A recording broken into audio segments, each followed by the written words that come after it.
Hola, la suerte está echada. Esto es, o iba a ser, o debería ser en vivo y con todo el streaming en vivo del Rey va Desnudo, pero no va a ser en vivo. No tenemos streaming esta semana porque tuve que elegir entre hacer el streaming o ver un espectáculo que me interesaba muchísimo y para el cual traté por todos los medios de conseguir entradas que no fueran el jueves, pero las únicas entradas que conseguí eran el jueves. Es un espectáculo de payasos que se llama precisamente Clowns, y quienes me conocen, quienes me han seguido, saben que soy un apasionado del circo, pero también soy un apasionado sobre todo del trabajo de los payasos. Me parecen una de las profesiones escénicas más completas. Un payaso tiene que tocar varios instrumentos, tiene que saber algo de magia, de prestidigitación, tiene que escribir sus sketches, tiene que saber hacer reír a la gente, que es mucho más difícil que hacerla llorar, como se ha dicho en muchas ocasiones.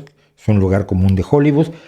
Tiene que ser un profundo conocedor de la psicología, porque cuando saca a una persona al escenario o al ring del circo a participar con él, tiene que controlar perfectamente la situación porque se le puede salir de las manos.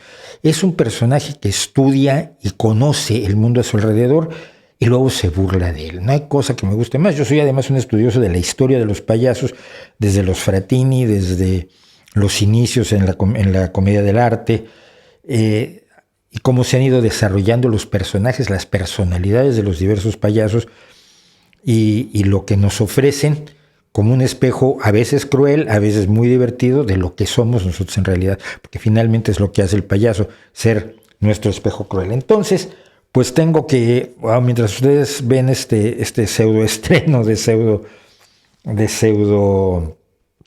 streaming que no existe, pues yo voy a estar viendo a unos payasos. Ya les contaré la semana que viene. Ofrezco disculpas, perdón de verdad, y pues como siempre ahí les dejo mi reputación para que la hagan pedazos. Nos vemos el próximo jueves a las 19 horas.